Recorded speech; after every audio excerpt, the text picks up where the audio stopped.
This man's generosity has transformed the lives of millions throughout the world and in Ireland. Yet very few people would recognise him or know what he has done. Astonishing. I can't say I've ever encountered such an extraordinary individual. Complex? He certainly always wanted to play fair, but he wanted to play tough. Odd. A conversation with Chuck Feeney is unlike any other conversation you'll have with anyone on earth. Paradoxical. When the history comes to be written, it will be shown that Chuck Feeney did have a significant impact on Ireland. Inspiring. He inspired us to think big. Spiritual. Chuck Feeney, and you probably heard this from a whole lot of other people, is a totally one-off. Compassionate. He'll know more about you in 20 minutes than you'd ever know about him. Oh, I think the man is a saint. This is the remarkable story of a man who had it all, but realised it wasn't enough.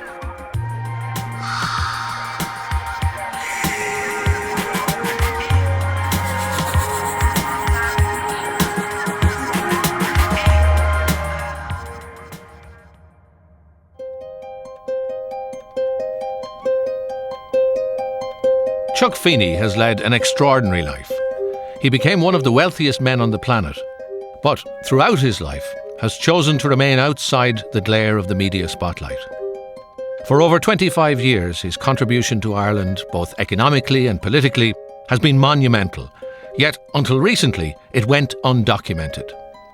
Now, in his late 70s, he's telling his story in the hope that others will be inspired as he was. It begins in the Depression era of 1930s America.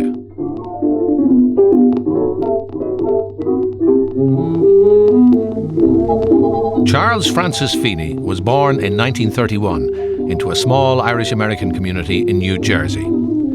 This was the time of the Great Depression, and both his parents worked hard to give their kids a good start in life.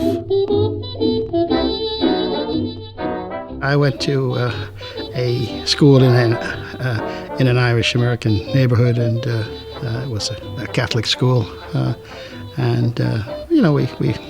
we felt we were part of that community.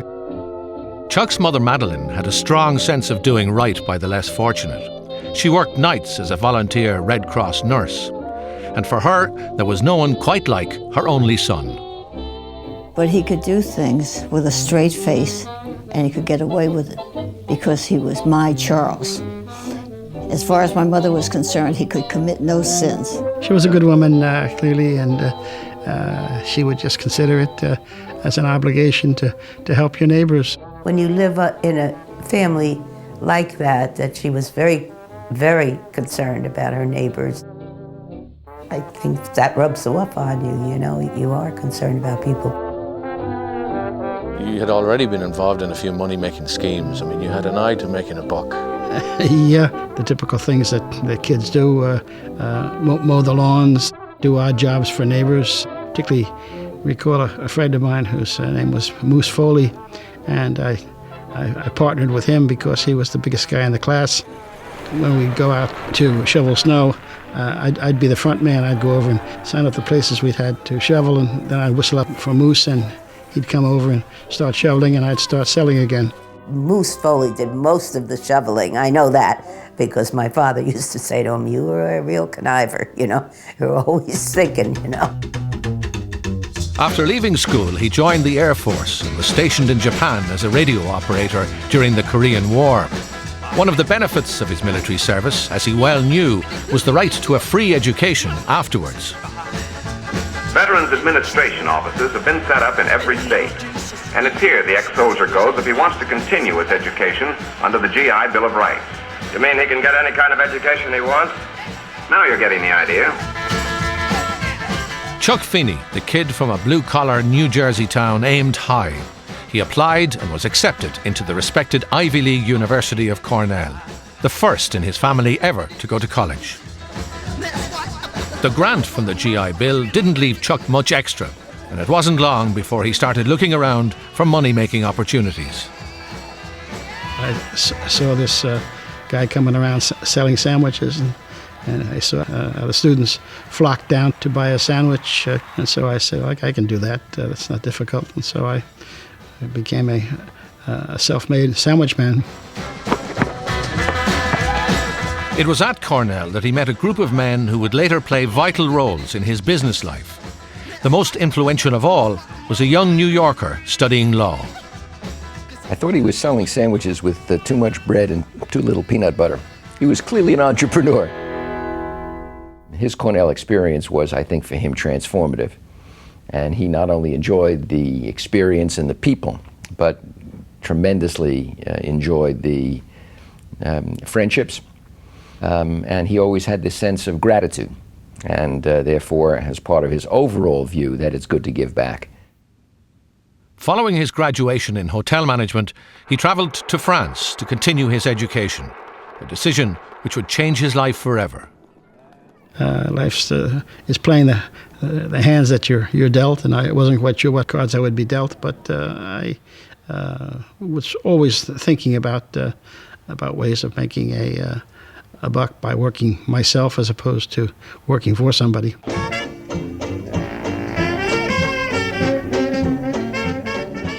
In 1956, there were 50 ships of the US 6th Fleet in the Mediterranean alone. Each of the 30,000 servicemen was entitled to buy liquor tax-free, and Chuck was quick to spot a good business opportunity. I was in a bar and I ran into an Englishman who was just starting up a business of selling liquor to the naval ships. He sent me down to Athens. I got down there and they told me that the visit of the ships had been canceled. Using my innate intelligence, I spotted a couple of hookers and asked them, did they know when the ships were coming, and they knew exactly the day. I stayed on for the 2 weeks, and then I started my career selling liquor to the ships. Chuck, the ex-GI, and his partner had found the perfect business. No set-up capital and cash up front. We were buying something for $5 plus the transport cost, and selling it for almost $15. I looked at the market and said, well, geez, if it's good for the military, it must be good for the tourists. So we started doing the same thing, selling them gallon packages of liquor. I said, well, if you can sell liquor, why can't you sell perfume? And so we sort of expanded our range of products. As the sales to the tourists continued, Chuck realized that there was a new market opening up with the military. And they would get so many requests for automobiles, he said, well, we ought to get into the automobile business. And Germany was a natural, because at that time there were about 250,000 military in Germany with dependents. And so that was why the business was started there in Frankfurt in the summer of 1964. You had an immediate sense that there was almost some genius with this fellow.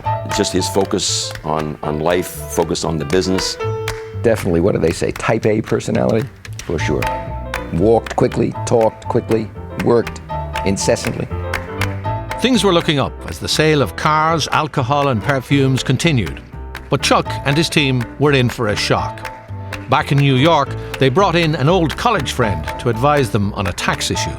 We did reorganize the businesses, and we reorganized them so that the tax risk was eliminated. The bad news is that they weren't making money, but they didn't know it. Well, when I arrived in New York, it was clearly a mess. Yeah, it couldn't be described any other way. There was no accounting systems, and it took not very long to conclude that the liabilities exceeded the assets by approximately $1,600,000. We got involved in businesses too quickly. Before we knew it, we were subject to cutthroat competition. I mean, if you fail honestly, you don't go to jail. If you fail dishonestly, you do go to jail. Cash flow was tremendous in that people paid very early for the cars. So everybody looked at this money in the bank as profit, as it were. There were no expense controls of any sort. People spent money as they saw fit, and it resulted in the enormous deficit. We would be very lucky if we just got it out of debt and closed it down and moved on to something else. The business was in serious trouble, and the new team of Chuck Feeney, Alan Parker, Bob Miller and Tony Pallaro had no choice but to pay their debts and move on. But an opportunity was just around the corner, which was soon to make them one of the most successful business partnerships in the world. Afferk Aaron Ernalero Gwelin. The concept of airport duty-free shops was not new. In fact, the very first duty-free shop was opened in Shannon in 1946. But in the early 60s, international travel was still confined to the privileged few, and large profits from duty-free sales were unimagined.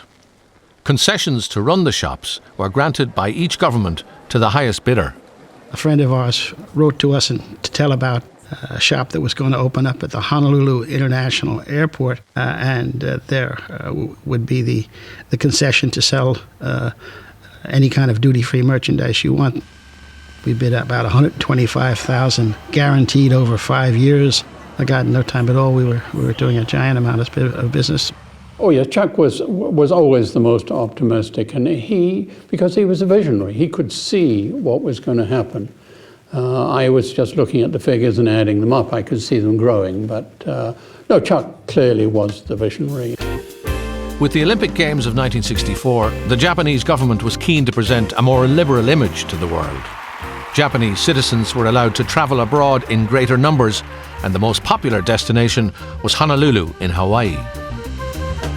Chuck's instincts are sensational, and his competitiveness and tenacity are amazing. He's also completely focused. So whenever there was an opportunity to make a change, big or small, to improve the business, Chuck would often see it. As we explored the Japanese market, we realized that they were keen to buy bargains, and we would sell a bottle of Johnnie Walker Black Label at that stage for about $7 a bottle. It cost them in Japan $35 a bottle, so it was a bargain. And so you had this frenzy. The same was true of perfume, the same was true of cigarettes. They were buying for 10% of what they could buy it in Japan. And in many cases, you couldn't even find the product in Japan. It was very obvious then that this is a business that had great potential. And I think that one thing that should be indicated about Chuck is that he had the foresight. I mean, he had the vision. The best descriptive word for that is lucky, because if you want to pick an emerging market, pick one that people want, need, get value from, and all of the things that we did qualified. One of the rules that the business adopted early on, and for which I was appointed the policeman, was quiet, actually anonymity. And at least in Chuck's case, was a desire to stay out of the limelight. The more you advertised your success and bragged about it, the more likely it is that you were going to attract both jealousy and competition. With the incoming 747s, I mean, it just changed the business dramatically overnight. You know, the lid literally blew off. Well, the 747 has flown millions of people this past year. Some of the first years that I was there, I think we were doing like $10 million a year at the airport. And the downtown store, I mean, during its heyday, would do $1 million a day. I mean, it was mind-boggling. You know, we were just trying to make a buck, and that seemed like a good way to make a buck. It was an exciting time. I mean, every day was like getting up for the kickoff, because it would be always something very dramatic, very exciting about it. We drank a lot of champagne, we drank a lot of everything. but it is, you know, when you work hard, you worked hard, and when we played hard as well. What was the buzz for you at that stage? Was it the business or the making the money, or both? I guess it was the success of the business, you know, so we started with nothing, and now look what we've got. Well, the money began to grow pretty quickly, and I would say by the early 70s, the profits were rolling up very quickly. By that time, it was more than a single duty-free shop. They had bid elsewhere. And they were the largest duty-free retailer in the world. I think by the late 70s, they had 5,000 or 6,000 employees. The volume by that time was $3 billion a year or so. And because of the structure that had been put in place, virtually all of those profits were tax-free. I grew up with my parents having these parties and having a grand old time. we were the house where people came and had barbecues and had parties, and people always came with their kids. It was always kids and adults parties. I enjoyed what I did. I enjoyed particularly the people that I worked with, and I was always thinking that I don't need another $1 million.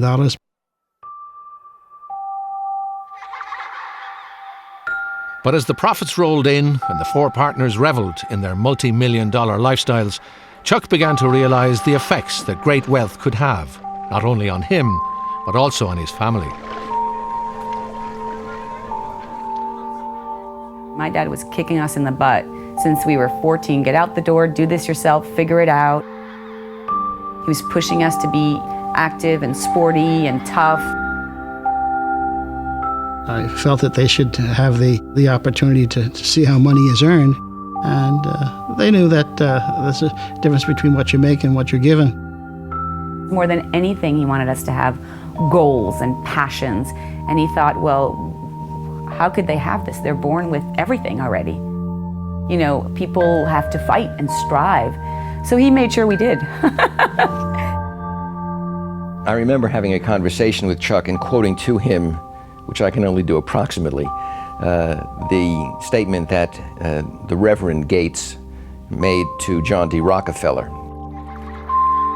in which he said to Rockefeller, "Your wealth is rolling up, and if you don't do something about it, it will crush you and crush your family." And Chuck kind of got that.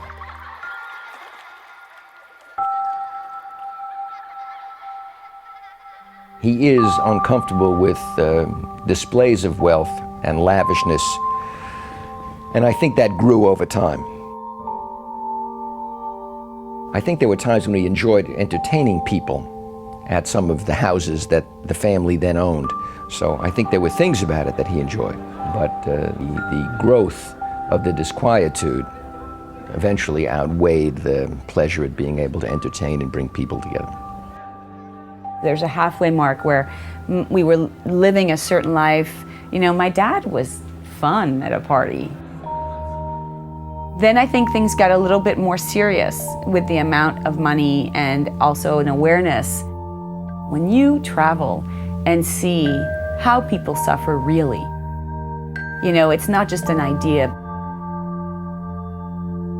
I think life is a learning process, and you read books, you read stories, you empathize with people. I had always empathized with people who have it tough in life, and the world is full of people who don't get enough to eat.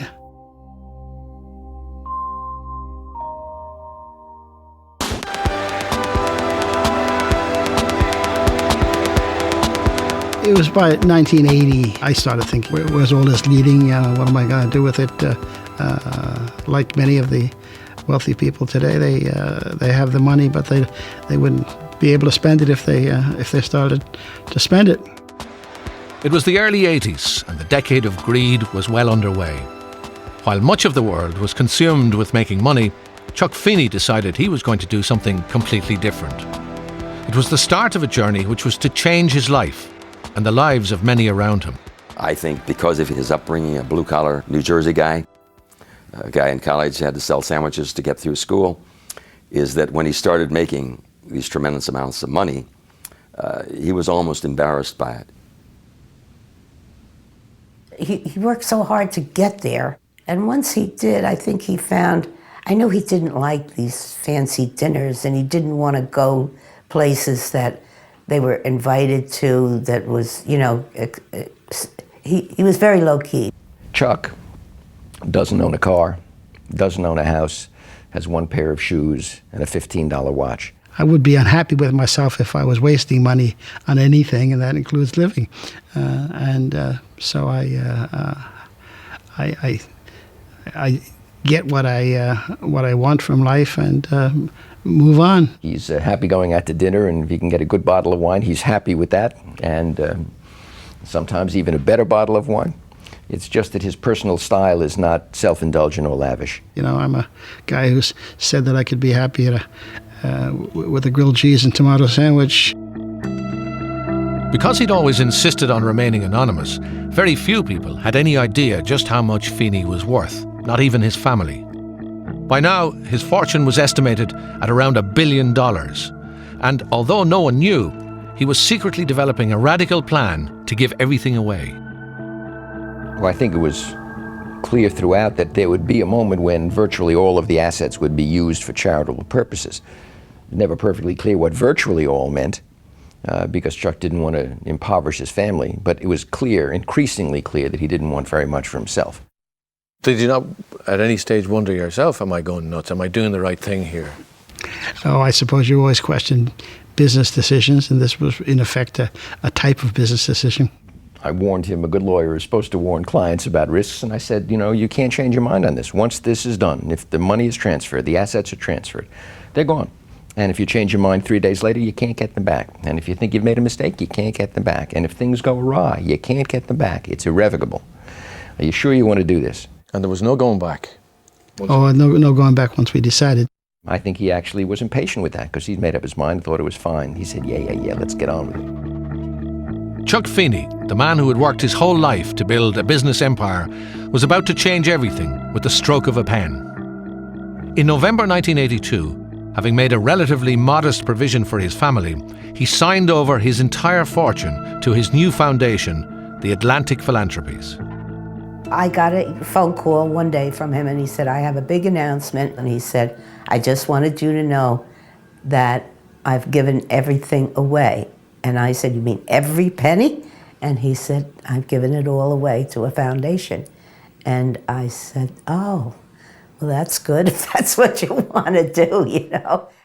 I mean, I'm really proud of my dad. I think he's just really an extraordinary man.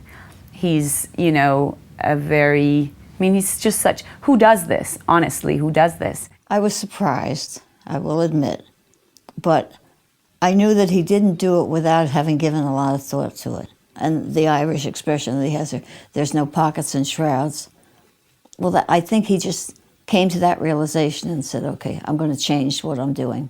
I guess down to a realization that it doesn't add anything to your life. As I say, it may make life a bit more comfortable for you, but I'm not uncomfortable today.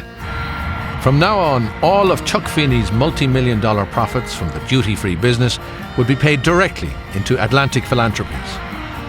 His next destination was a small, poor, underdeveloped country on the edge of Europe.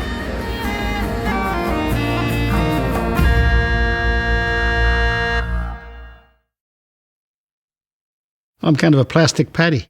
An Irish American is a person whose origins are Irish, and my grandmother was from Fermanagh. I guess I qualify as an Irish American because I've been involved in a number of things that were to do with Ireland in my adult years. When Feeney arrived in Ireland in the early 1980s, the country was in the grip of a desperate recession. Unemployment and emigration were at record levels. There was little investment in industry or education.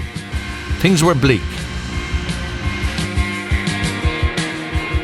He had begun routinely spending time in Ireland and doing what he always does. He goes to some place and he walks around and he sniffs around and he talks to people, and it's this entrepreneurial seeking mode. Feeney had had first-hand experience of the benefits of education, and he quickly spotted a real need in Ireland. Irish education had not kept pace, and I just had the experience in my life of realizing that it's with educated people that you can achieve more, and so we wanted to reinforce the structures of the universities. One of the cities in Ireland in most need of investment in third-level education was Limerick. The people of Limerick had been campaigning for a university for years. Ed Walsh, the young head of Limerick's existing National Institute, had big ambitions to convert it from a small campus into a top-level university. The odds were stacked against him. The thing about Chuck Feeney is that he likes the underdog, and Limerick was the underdog. First of all, Limerick is physically a little bit separate from other places, and the institution was a new institution which was bucking the trend. Ed Walsh was introducing new thinking into a rather stultified higher education system in Ireland and was not welcomed for that. Those are the sort of people that Chuck Feeney likes. Mavericks. A very unassuming man, and on first encounter, just because he dressed so badly and was so self-effacing, a very ordinary kind of guy. He could have stepped off a tractor in County Clare. And when he came into my office in Limerick, most Americans would have a quick encounter and someone would take them away and see the building. This man had read, and he was profoundly knowledgeable about Ireland and its predicament and the trouble and the potential. So something clicked.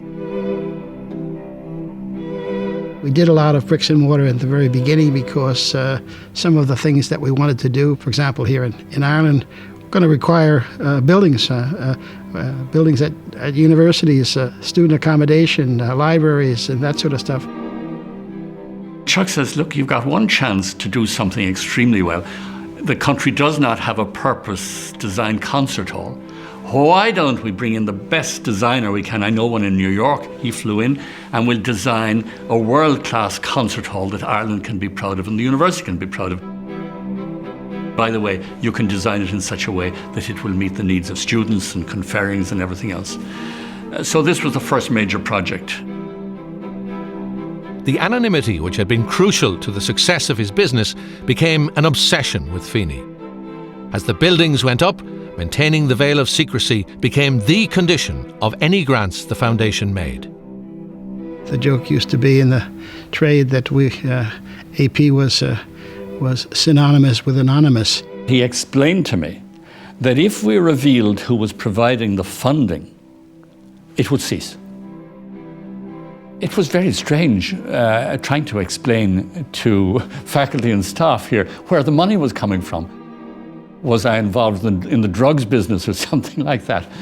Because these magnificent buildings were rising out of the ground, and we couldn't explain really who was doing it. In 1989, Limerick finally got its university, and as the campus grew, so too did jobs and opportunities in the city and beyond. No matter what way you look on campus, you can find Chuck Feeney's mark. The thing he liked about the university program was that there were buildings, there was bricks and mortar. You could kick them, you could touch them, you could feel them. They were there. Those who knew him before said that being transformed, he was much happier and he was really enjoying life. The more he gave, the more he enjoyed it. It was quite amazing. The effect of Feeney's donations to Limerick and other universities was slowly transforming the country. But these investments would be dwarfed by the sheer scale of the next phase of the project. Meanwhile, events in his home county of Fermanagh were drawing him into the complex world of Northern Irish politics.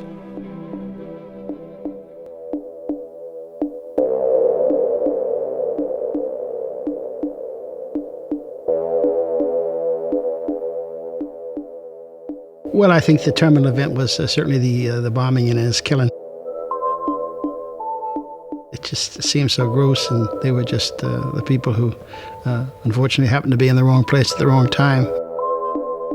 It struck me that this is not a good Irish thing. I mean, we're not that kind of people that want to make people disappear from the earth because of their views.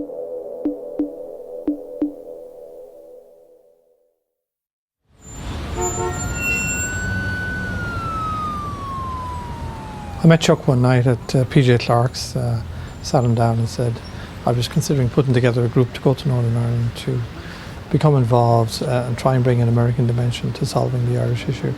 And Chuck instantly said, yes, I want to do it, which was remarkable given who he was and given the fact that, this was really a kind of a fool's errand in many people's eyes. At the time, there was no solution in sight to the violence in Northern Ireland. Sinn Féin was censored under Section 31 and had become political pariahs. But there was a feeling that if the party could be brought into the political mainstream, it could help move the peace process forward. At that time, I sort of felt that the business of bringing a solution to the problem was as good a business as you could get into. In early '93, O'Dowd suggested that Chuck Feeney should meet the head of Sinn Féin, Gerry Adams. The first time I met him was at a safe house in Dublin, and he struck me right away as being open, straightforward, and I thought that this is the kind of person who can talk to both sides. What Chuck brought to it was a confidence or a trust or an acceptance that we were genuinely trying to do something to get the whole process together, which would build a bridge out of conflict. Feeney joined O'Dowd and a group of well-respected businessmen who are planning a landmark trip to Northern Ireland. We had conducted negotiations with the Clinton White House before we left, because we had become involved with the Clinton people. And we said, look, we're going to go over there, and while we're there will be a ceasefire by the IRA. It'll be unannounced, it'll be for 10 days. And it'll send a signal that the Republican movement want to deal, want to move this issue forward. The US delegation arrived for their meeting to a frenzy of media attention. The American group of businessmen and trade unionists then got down to 3 hours of talks. He had a very incisive sense of people, and I could see how he was remarkably successful in business. And he was a great man to kind of size up a situation. As he was in his financial business, as he was in trying to make sure things were done a fair deal, he was as sharp as any razor. I mean, he knew the call. And when you said something to him, as complicated as Northern Ireland was, he understood what you were saying. Chuck Feeney works in a very intuitive way. He doesn't have a very structured approach to things. He goes by gut and by feel. And in particular, he's always very concerned to get a sense of the people he's dealing with, and particularly the leader of the organisation that he might be looking at. Feeney, the anonymous billionaire, was now at the centre of a major world news story. He felt that real progress could only be made if the delegation met representatives of all sides. You know, we talked to the paramilitaries, and some of the stuff was that they were concerned about the war that the Republicans had carried out had been funded by Irish America.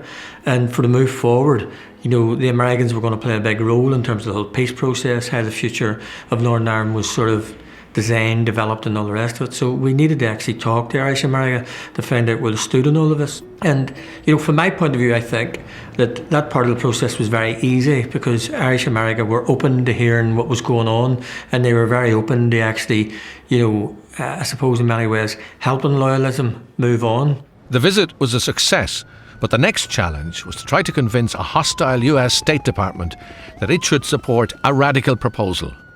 Well, we had a very basic plan that we would go back to the White House. We would explain that our visit had coincided with a 10-day IRA ceasefire. It showed that the goodwill on the part of the Republican movement was there, and that now the White House needed to make a gesture. We believed, after discussing it at the congressional level with some of the representatives, that there was support out there for a way to get people together, and that culminated in the visa for Gerry Adams, which seems perfectly logical today, but they didn't think so at the time. How difficult was it for your group to persuade Clinton to give Adams that visa in the face of pretty stiff opposition from the British? I think, in fairness to Bill Clinton, that he thought the thing through himself and thought that the talking was a better answer than killing. It was around this time that Feeney made a controversial decision to fund the establishment of a Sinn Féin office in Washington. My rationale was straightforward. I wanted to see an end to the problem, and the idea of having an office where people could meet and see each other seemed to me right. There were a lot of people counselling him not to get involved. I know for a fact that many people in his own organisation called him, and I had a few calls myself from people in his organisation who were frantically saying, you know, what the hell are you doing? I wish he had not decided to give it money. That, I think, was not a good idea, and Chuck disagrees on that. But it was his money. It was certainly never the foundation's money. That's an important issue. The foundation never did and never would give money to a political cause. Because the concern at the time was that the IRA were not fully committed to the ceasefire and in fact broke the ceasefire during that time. Were you not concerned that your money was going to go to the wrong place? Oh, I suppose there's a concern, but as I say, knowing the people and seeing them on a regular basis reinforced the belief that the IRA was and Sinn Féin were looking for a solution. Do you feel there was any lasting damage done to your good name? Not that I know of. Just over a year after Chuck Feeney and his delegation visited Belfast, another famous American would follow.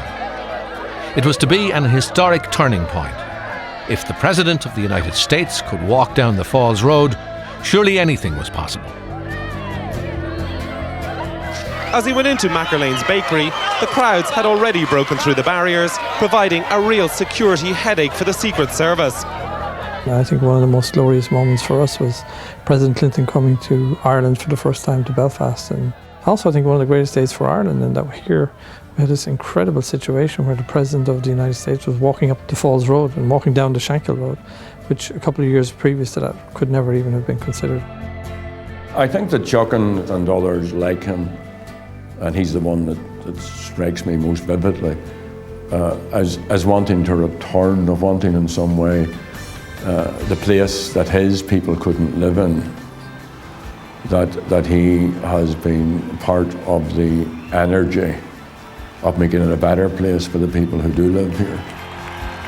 Clinton's 1995 visit to Belfast is now widely recognised as one of the key turning points in the history of Northern politics. Chuck was such a huge part of that. I would go so far as to say I don't think it would have happened without him. I think he was central to the American role, and the American role was central to the process. Aside from Feeney's personal involvement, Atlantic Philanthropies continues to invest millions in projects in Northern Ireland on all sides of the political divide. Chuck, I suppose, in many ways, through Atlantic Philanthropy, put his money where his mouth is. And he put money in the struggling loyalist communities, and he hasn't asked, are you a Republican, are you a loyalist, are you a Jew, are you a Muslim? He hasn't asked that. What he has done is he says, these people are they need a leg up, and I've got money that can help do that, and that's what he's done.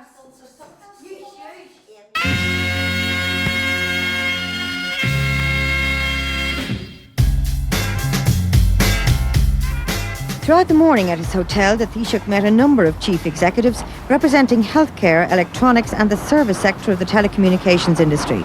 20 of these companies are already in Ireland. 15 others are looking for a base to service their company's European operations. In the 1990s, Ireland, with its low corporation tax and ready workforce, was beginning to attract more and more multinational business. What the country didn't have was the educational infrastructure required to sustain the economic upturn. Ireland ranked very poorly in the international tables in terms of expenditure on research and development. And here we were presenting ourselves as a future major knowledge economy, and we weren't spending money on the knowledge. The reality was that in 1997, the government made an announcement that they would make 1 million available to meet the equipment needs of all of the Irish universities. So that was nonsense. And by the way, top of the morning to you. After the success in Limerick, Feeney was thinking big. He knew that a colossal investment in education would create a generation of highly skilled graduates, and that they would attract big-name employers and create opportunities for others. There are people out there who rationalise that helping universities is helping the economy, is helping yourself, is helping your neighbours. But in order to fund the plans on the scale that he envisaged, he needed more money, a lot more money. So, in 1997, he sold Atlantic's share in DFS. As a result, almost overnight, the foundation was flooded with over $1.6 billion. Chuck, can't stand having money around. He just likes to see it spent. So he said to me one day in the summer of 1997, he said, look, I really like these building projects we've been doing with these universities, but they're not moving fast enough, and I'd really like to up the tempo. Funding from the government didn't have much of a structure to it. We were the first ones that came along and said, okay, well, if you will put up the money, let's do a 3-year, 5-year plan, and you put up your money, we'll put up our money, and we'll move it forward. I suppose in the early years when he knew that the capital programme wouldn't be able to do that, he didn't put on that pressure. When he then realised in 97, 98, 99 that things were better for the country, he then put the pressure on to make sure that the state lived up to what he believed was his personal standard. A breakfast meeting was arranged between the Higher Education Authority and officials from the Department of Education. Over breakfast, John said, if we put up £75 million for research funding, would you match it? We'll put £75 million on the table, but you've got to come up with a matching £75 million. And they kind of almost fell off their chairs. There was a moment's hesitation, so I said, I think we could write a paper on how we might spend this. Atlantic's revolutionary funding plan was presented to the Department of Finance. Their reaction to any proposal is to say no, and that was the reaction that we instantly met. Resistance was that, you see, if you took this money, that was bringing the capital programme for third level education to a certain level, and therefore, what had happened next year. I mean, what held the country back for years, we just didn't have the money for capital. We always had to put our money into day-to-day issues. But he had a broader view of things and a correct view of things.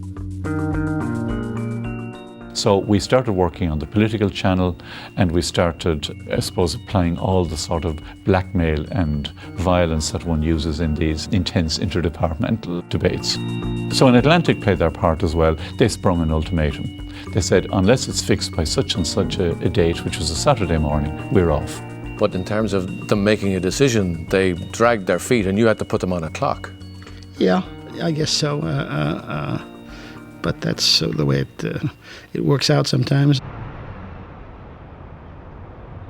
We had, quite frankly, I can say it now, we had the academic debate within government and within the departments who said, no, this isn't good value. And I believe Chuck wasn't going to put it in. I mean, it was, when you think it was a bit of a stupid argument that you were going to turn away the best gift horse that you'd ever get. After weeks of hard negotiations, it was finally agreed that if Atlantic put up £75 million, the Irish government would match it. The Programme for Research in Third Level Institutions, or PRTLI, was born. These funds represent a major advance for the country's research community, and their representatives look pleased at today's announcement in Dublin. It will mean that we will be in a position to attract the best staff to our universities and to our institutes of technology in the research areas, which will improve quality. It will mean very significant capital investment in terms of new buildings and new equipment. And this transformed the nature of higher education and the nature of Ireland's attempt to attract foreign direct investment.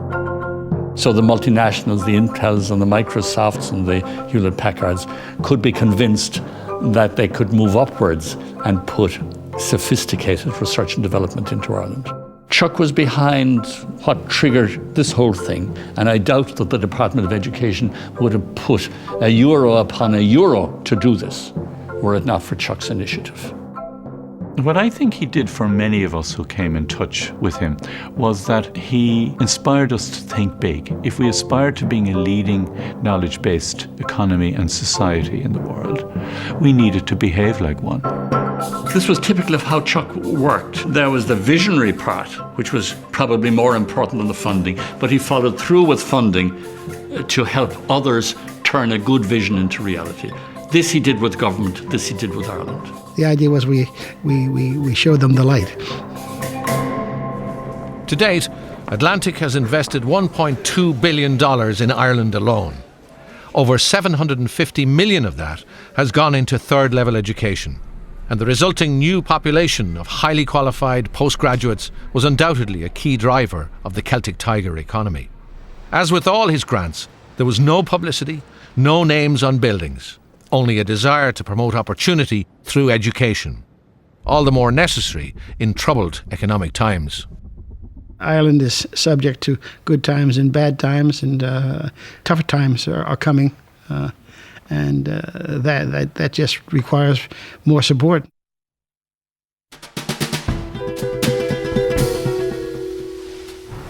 The Irish public have often proven their interest in seeing wrongdoing in corporate and political life being exposed.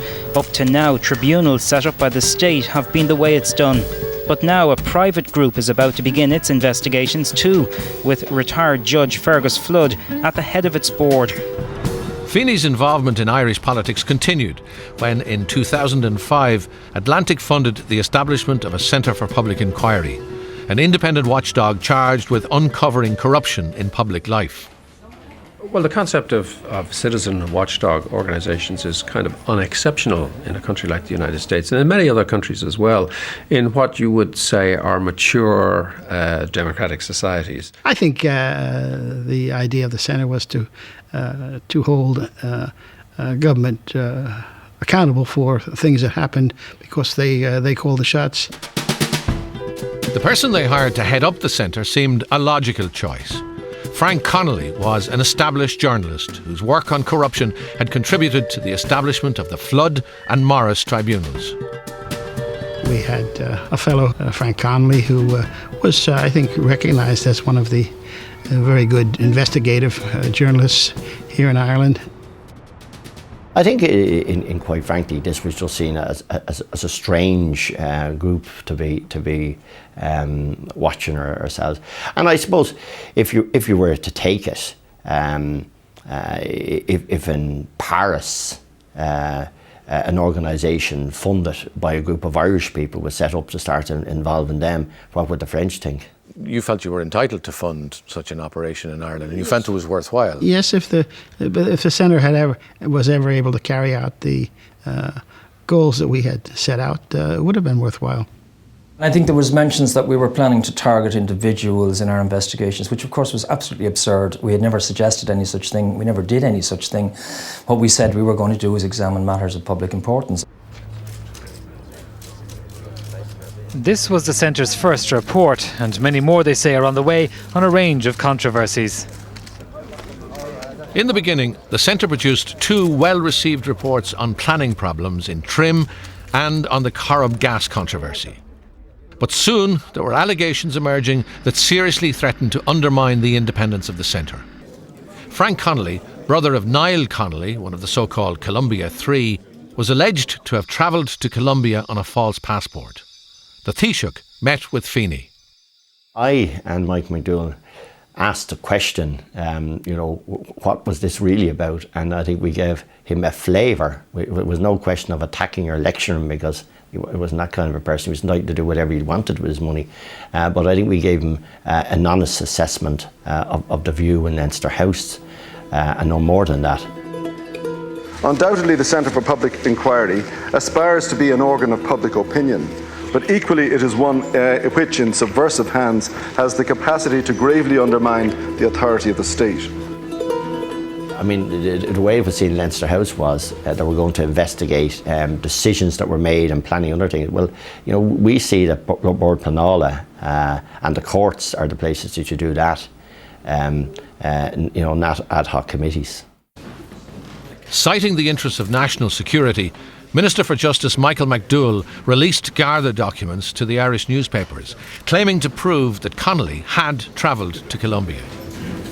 All I have done is to give to the Irish Independent, at its request, a copy of the forgery so that people in this country can determine where the truth lies. Even though the DPP found no evidence against him, pressure intensified on Connolly to say where he had been at the time in question. Did you ask him where he was for those couple of weeks? Probably, or if not myself, I said find out where Frank was for those couple of weeks. And you got no answer that... Well, he didn't answer that. It then became a matter of credibility for the organisation, and that was a very painful and difficult episode that I think upset Chuck Feeney a lot, I have to say. We hadn't researched far enough, and as I say, we were surprised by what we discovered, and then we tried to carry the can for that, because look, what you don't discover is your fault too. Are you in a position now, or do you think you would be in a position ever to say where you were at the time and finally end all that speculation and smear? Again, I don't think it's my position. I've already said to you that this Garda investigation, for what it was, is finished.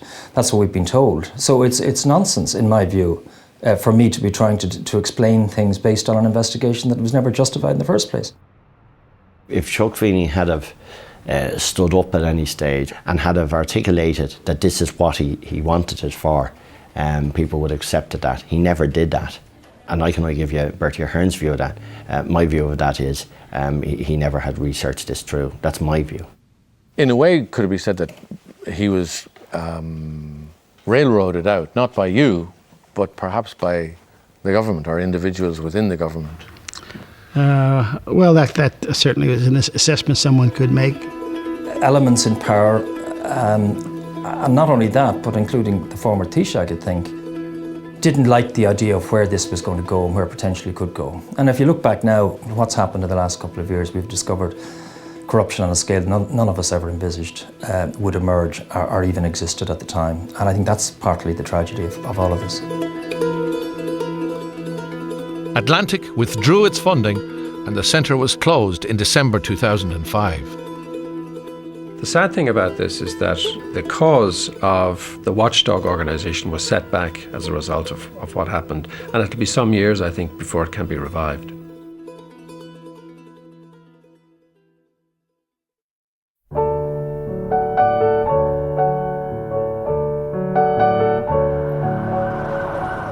Chuck Feeney's philosophy of giving while living is central to everything he does.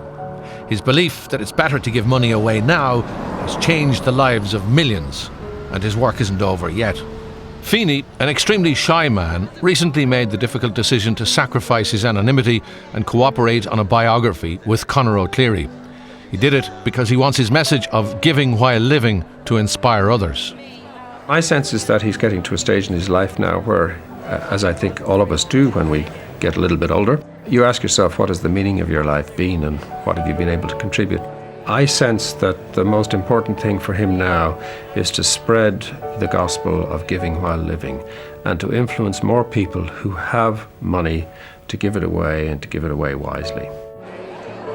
We are what we call a spend down foundation, which means that we are going to, over the next 9 years or thereabouts, to spend down the assets of the foundation, which would be in excess of $3 billion.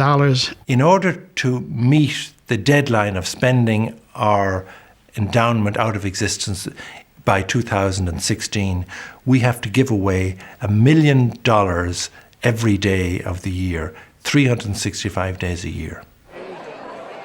There's logic in making things happen now, especially if now there are things out there that are necessary. Nowadays, Chuck Feeney still travels to see the work that Atlantic Philanthropies supports in 7 countries around the world, in projects on ageing, children and youth, population health, and reconciliation and human rights.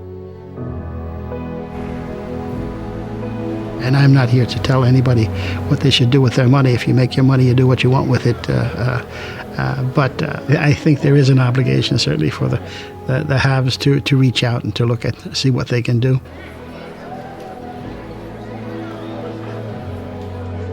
Any money that people give to any good cause, as long as it's well managed, is worthwhile. I just hope that people will sort of try it. You'll like it.